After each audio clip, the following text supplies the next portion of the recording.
Hello. We continue the conversation with Anatoly Fomenko about his proprietary method of form codes. The results of its application are detailed in the exposition of the Multimedia Museum of the New Chronology in Yaroslavl. In the Multimedia Museum of the New Chronology, in the hall, Era of Christ, there is a module explaining the method of form codes. In the module, Comparative Biography of Jesus Christ and Byzantine Emperor Andronikos I Komnenos, the most vivid coincidences in their biographies are presented on interactive screens.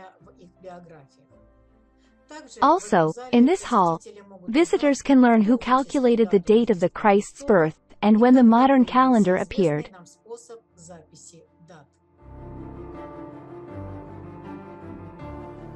Anatoly Timofeyevich, hello. Hello, Svetlana. Very glad to see you and our listeners.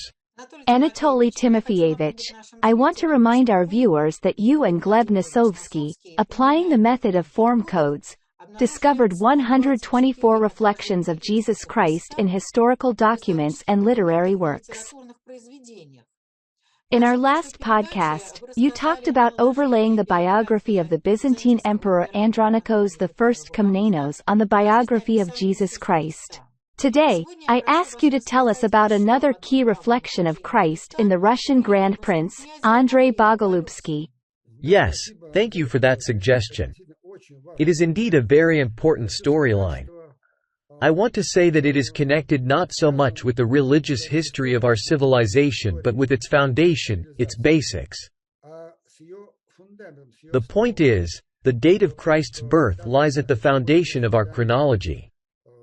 Therefore, what we report about Andronikos Christ, Andrey Bogolyubsky, is information that is important for a deeper and more accurate understanding of our entire history. Let's briefly outline this topic. Grand Prince Andrey Bogolyubsky of the 12th century.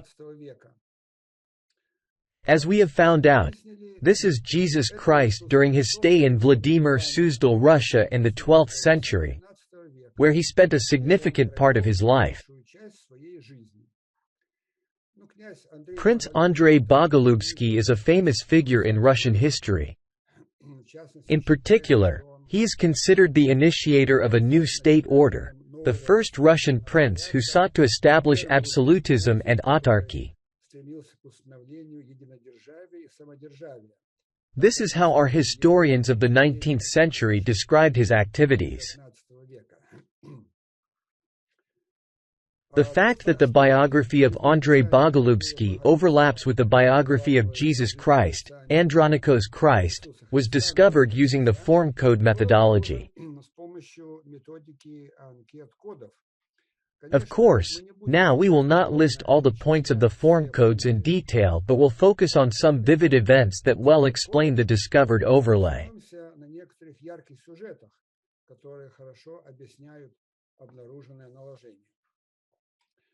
Let's start with the beginning of Andrey Bogolyubsky's biography, where along with a vivid overlay of the circumstances of his birth, there is an episode that made a significant contribution to the history of the massacre of the innocents by the order of King Herod.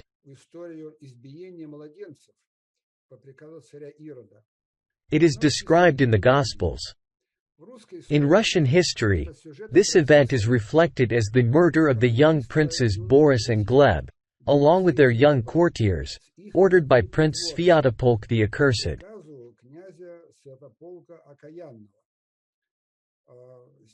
Here, the actions of Sviatopolk the Accursed made a significant contribution to the life story of the Gospel King Herod. I will remind you that according to the Gospels, King Herod ordered his soldiers to kill all the infants 2 years old and under in Bethlehem and within its borders, to eliminate the young Jesus, the King of the Jews, and thereby remove a contender for the throne.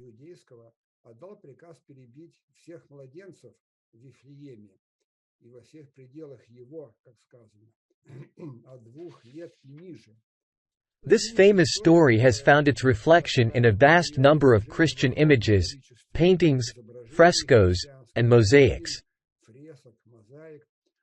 Here, for example, is one such representation of the massacre of the innocents in Bethlehem. Here is another one. They are presented in numerous museums and churches in Western Europe, as well as in our icons. Here is another image of the massacre of the innocents. What was, at least partially, the original source of this story? It is the story of Boris and Gleb, two young princes and their courtiers who were killed alongside them by the order of Sviatopolk the Accursed. Sviatopolk is aptly named, the Accursed. He is the King Herod in the context of Russian chronicles. I will remind you that Prince Vladimir the Great passes away, and Sviatopolk the Accursed ascends to power, taking his throne. However, the people and soldiers loved the young princes Boris and Gleb dearly. They were the darlings of the people. Apparently, they were considered natural contenders for the throne. Gleb was younger than Boris, and they were very young.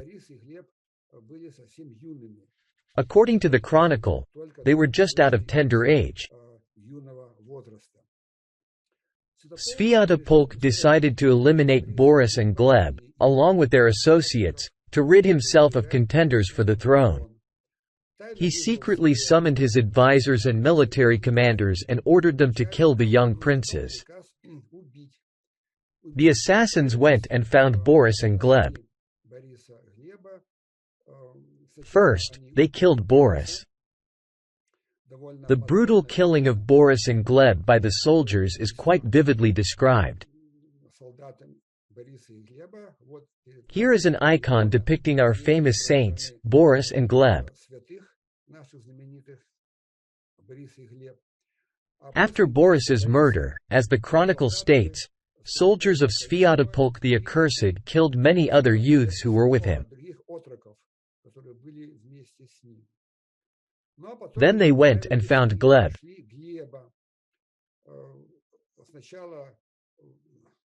Initially, the youths surrounding Gleb tried to defend him, but they were unsuccessful. Here are book miniatures from the tale of bygone years, Radziwill Chronicle. This miniature shows the killing of Boris, and this one depicts the killing of Gleb.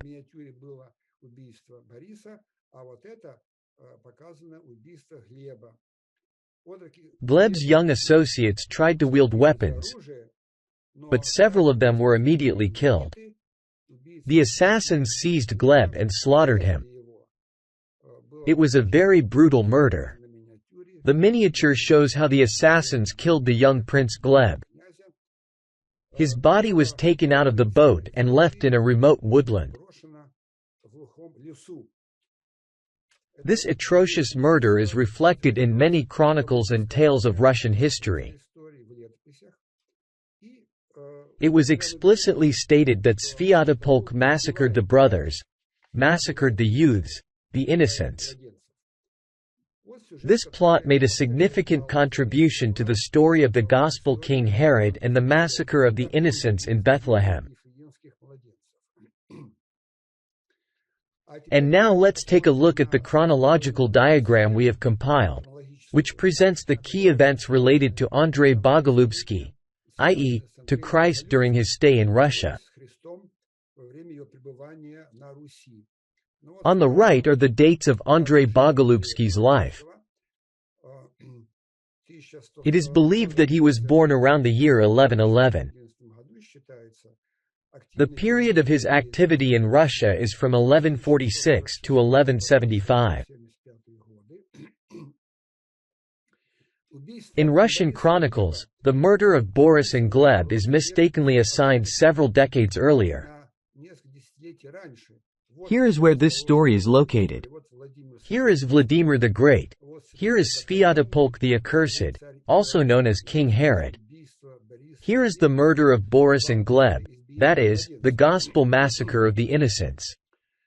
But we already know well that there is a shift of 100 years in Russian history. Moreover, we discussed it when we talked about the erroneous shift of the date of Christ's birth from the mid-12th century to the mid-11th century. The same shift in Russian history, approximately 100 years down, is evident here. That is, events related to Vladimir the Great and the murder of Boris and Gleb must be moved up by about 100 years and overlaid on events starting from the middle of the second half of the 12th century. Yuri Dolgoruki, the father, as believed, of Andrey Bogolyubsky, is also marked here. His biography is composite, layered. It turns out that it too, as the method of form code has discovered, contains elements of legends about King Herod. Chroniclers confused these stories. Therefore, in some narratives, Yuri Dolgoruki is in conflict with Andrey Bogolyubsky. We will see this a little later. Here is the diagram. We will be occasionally returning to it to understand where everything is located on the timeline. Now let's turn to the story highlighted here, which is conventionally called The Secret Escape of Andrey with the Icon of the Mother of God. This is the mid-12th century. This event is very well known in Russian history. Andrey Bogolyubsky secretly flees from Yuri Dolgoruki and his courtiers, hiding, fearing for his life.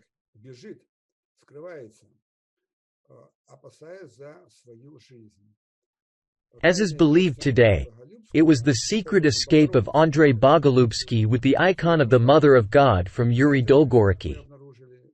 As we discovered using the method of form codes, it was the secret escape of Jesus with the Virgin Mary from the evil King Herod.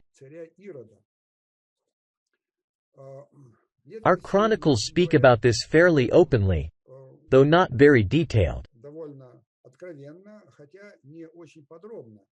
It is reported that during this period, Yuri Dolgoruki incurred great hatred among the people. He was very unpopular, and many wanted to see Andrey Bogolyubsky as the Grand Prince.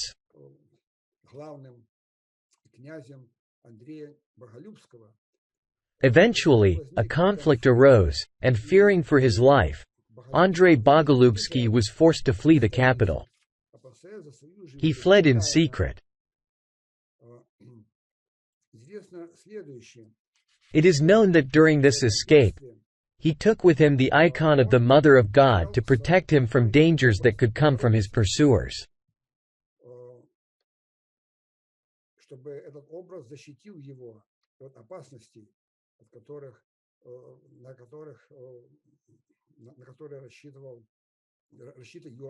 As the chronicle states, he fled secretly from Yuri Dolgoruki, without asking for his permission. He fled to the Suzdal land, to Vladimir. He secretly arrived there when he disappeared from Vyshgorod.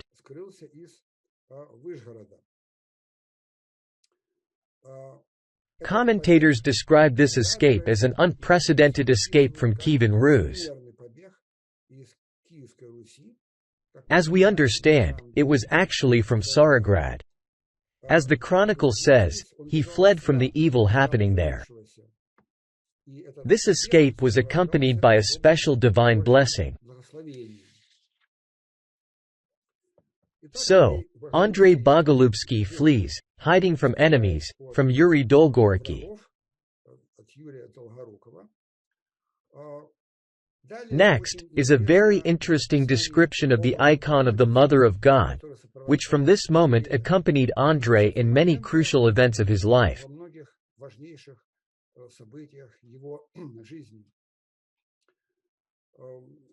The arrival of the icon of the Mother of God to Russia is, as we discovered, a reflection of a real event. The arrival of Mary, the mother of Jesus Andrey Bogolyubsky, to Russia.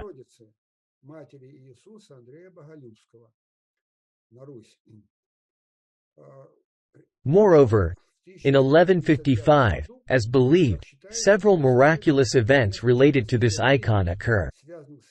They are very interesting.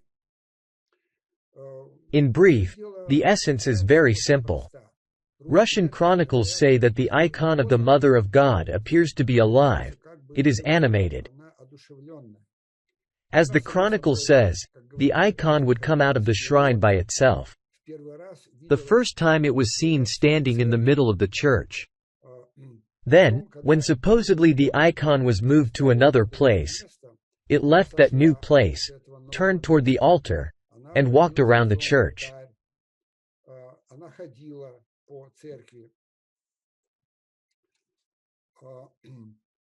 Today, all this is presented as some miraculous events associated with the icon. In reality, as we understand, it reflects the fact that processing old documents, old records, chroniclers saw in these documents the living Mary who accompanied her son Andrey Bogolyubsky.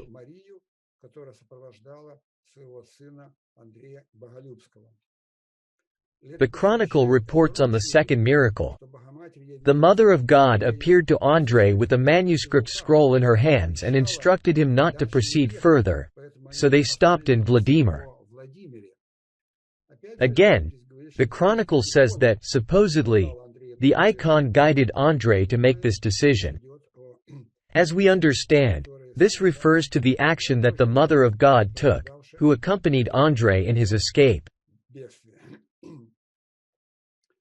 According to the chronicles, this icon became a guide and protector for Andrey in all his endeavors. Moreover, it also left with Andrey, being exposed to danger. The chronicles state that the icon itself was in danger from the pursuers of Andrey Bogolyubsky.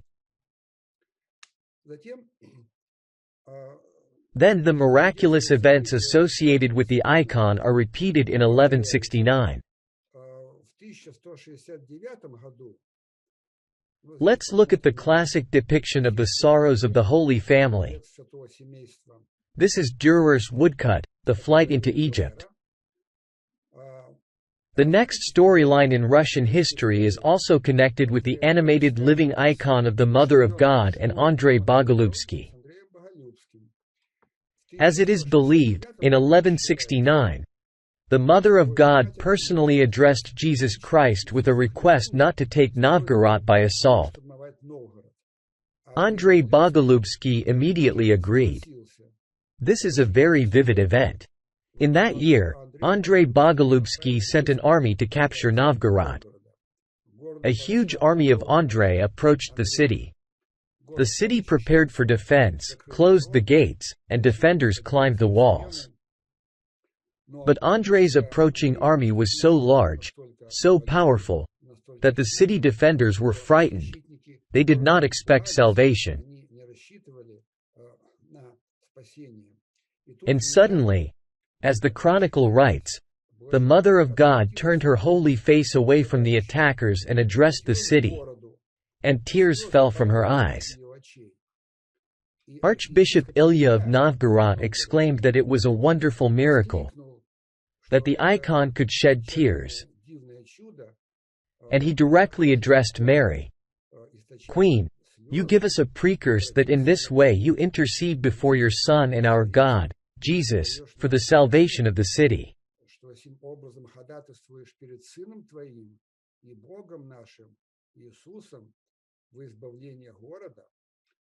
This plea to Mary saved the city.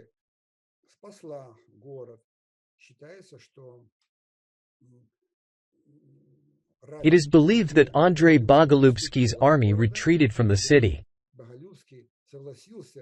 As the chronicle writes, Andrey Bogolyubsky agreed to the icon's request and lifted the siege of Novgorod.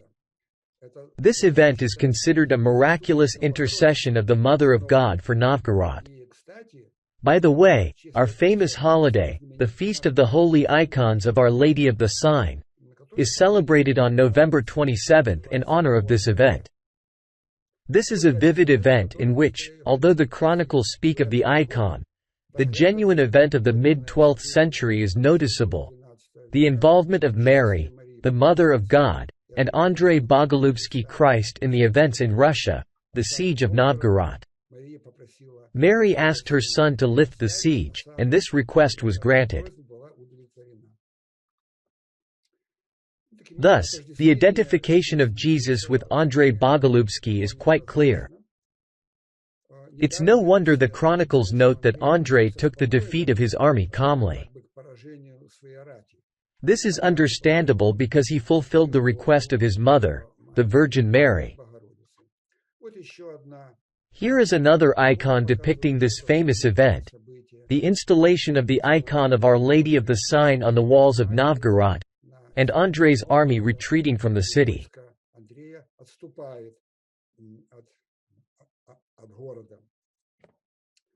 Let's move on.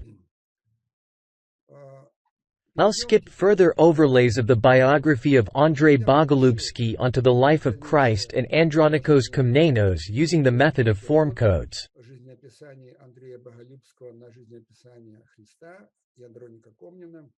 Let's proceed to the concluding scene, namely the martyrdom of Andrey Bogolyubsky. As with Andronikos Komnenos and the Gospel description, dissatisfaction among the nobility against Andrey Bogolyubsky flares up in the capital.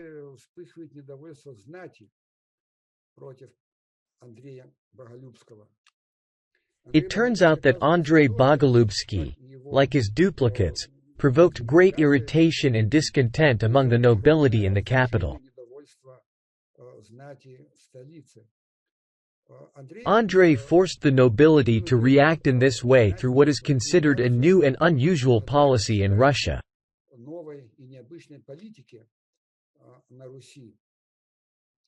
In particular, he greatly restricted the influence of the boyars, causing their immense dissatisfaction. As a result, a fierce unrest began throughout the Suzdal region, as the chronicle writes. But Andrey quickly quelled it. To stop the unrest, he took decisive, harsh measures. He imprisoned some disgruntled boyars, expelled others from the region, not just from the capital. Moreover, he even caused a rift in the royal family. He did not hesitate to exile his own brothers Mstislav and Vasilko, along with their nephews. They left the capital. Thus, a layer of the nobility formed, which was very upset by Andrey Bogolyubsky's actions. A conspiracy arose. This is familiar to us from the biography of Andronikos Komnenos.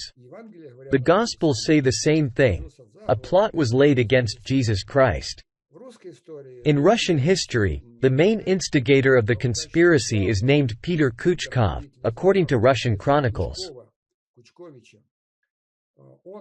Initially, he was an Andrei's associate, but later he led the conspiracy. About 20 dissatisfied people became the main conspirators. A secret meeting took place at night during which it was decided to kill Prince Andrey Bogolyubsky.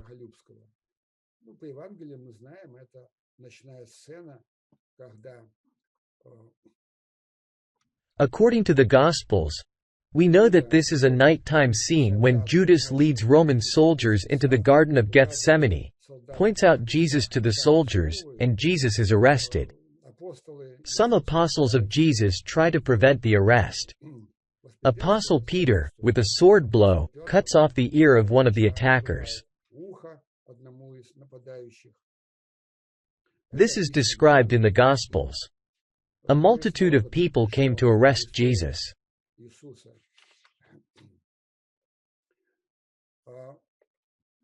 Andrey Bogolyubsky is in his palace at night, in his bedroom.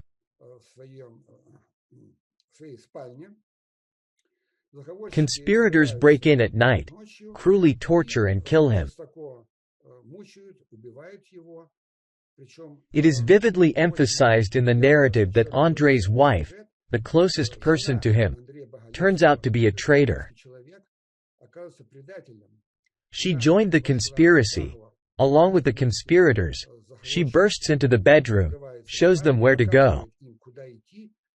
Thus, this portrayal made a significant contribution to the gospel image of Judas. A close person, a former apostle, betrayed his teacher. And here, the wife betrayed her husband. She led the murderers to the prince's palace and showed them the way to his bedroom, where they broke into at night.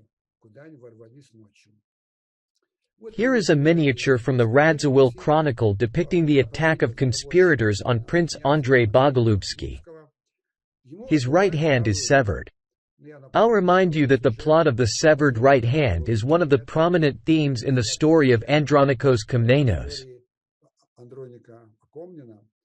As we discussed, in the Turin Shroud, there is also evidence of this on the right hand of Jesus Christ. We can see that the chroniclers were confused. In the story of Andronikos Komnenos, the right hand was severed, and in many other duplicates, the right hand is specifically mentioned. However, there are duplicates of the life story of Christ where it is said that both hands were severed.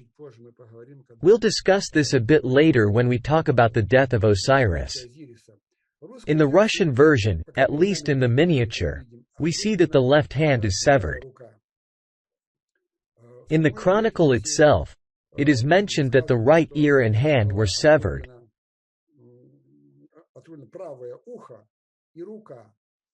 But it is not specified which hand was severed. Moving on. Andrey was not killed immediately. He was tortured for a long time. This is the next miniature from the Radziwill Chronicle. It is important to note the following. It is not depicted in the book miniature in the chronicle, but there is an image in other chronicles. Specifically, it mentions some death pillar, near which Andrey Bogolyubsky found himself still alive, and near this death pillar he was finally killed.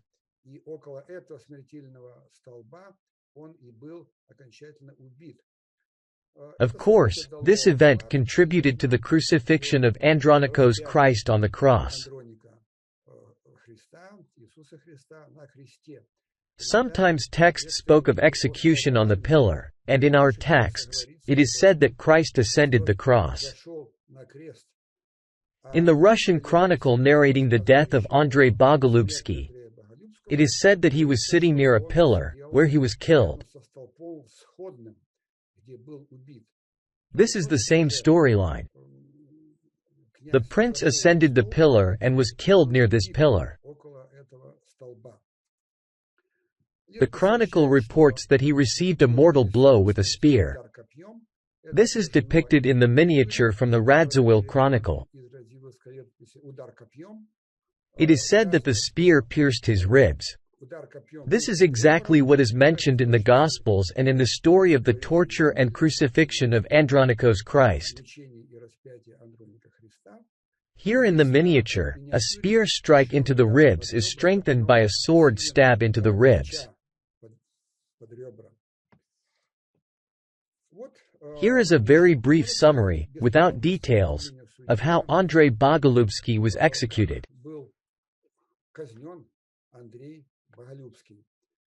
I repeat that with a more detailed presentation of this story, the overlap with the biography of Andronikos Komnenos and the Gospel description of the crucifixion of Christ becomes particularly vivid. What happened next?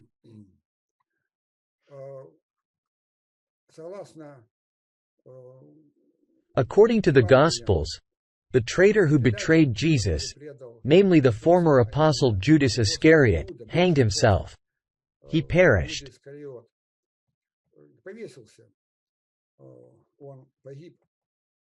In Russian history, there is a vivid account of the punishment and execution of all those involved in the murder of Prince Andrey Bogolyubsky.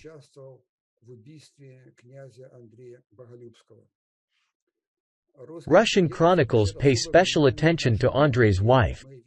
In the miniature, we saw the traitorous woman who led the murderers to the bedroom. This reflects the story of Judas Iscariot. This event made a significant contribution to the story of the betrayer Judas Iscariot. Moreover, chroniclers described, and it was depicted, how she held the severed hand of the prince, an act not for the faint of heart.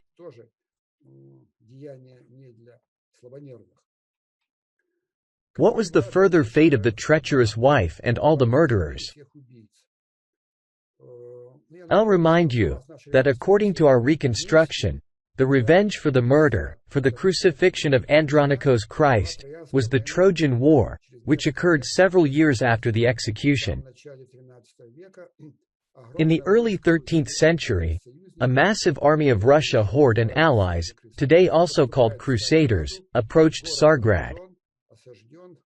The city was surrounded, besieged, captured, and many people who, as we now understand, were involved in the condemnation and rebellion against Andronikos Christ, were executed.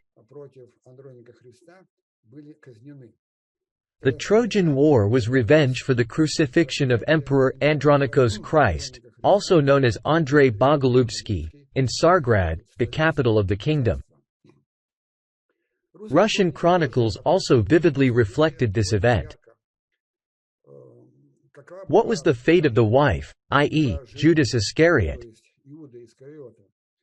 According to Russian sources, after Andrey Bogolyubsky, Prince Mikhail comes to power. He personally orders the punishment of the guilty. The wife was captured. Mikhail ordered the guilty woman to be hanged on the palace gates.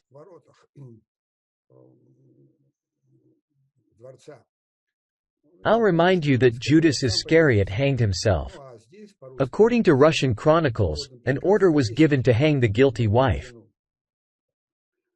It is also mentioned that after this, upon coming to the capital, in our texts it is called Vladimir, the city that owns the world, Mikhail ordered the capture of all those involved in the prince's murder, whoever they could find, and brutally executed them. They were executed very cruelly. The chronicle states that all the murderers were captured, ordered to break all their bones. Some were hanged, some were thrown into boxes, and already dying, were thrown into the lake. The execution was vivid, illustrative, and very cruel. This is how the Trojan War, the fall of the capital and the execution of all those involved in the crucifixion, is reflected in Russian history.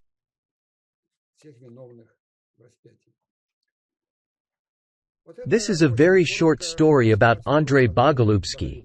Anatoly Timofeyevich, thank you very much. Thank you, Svetlana, for organizing this podcast. Thanks to all the listeners. I wish everyone good health and success. Goodbye. Our next broadcast will be exactly a week from now.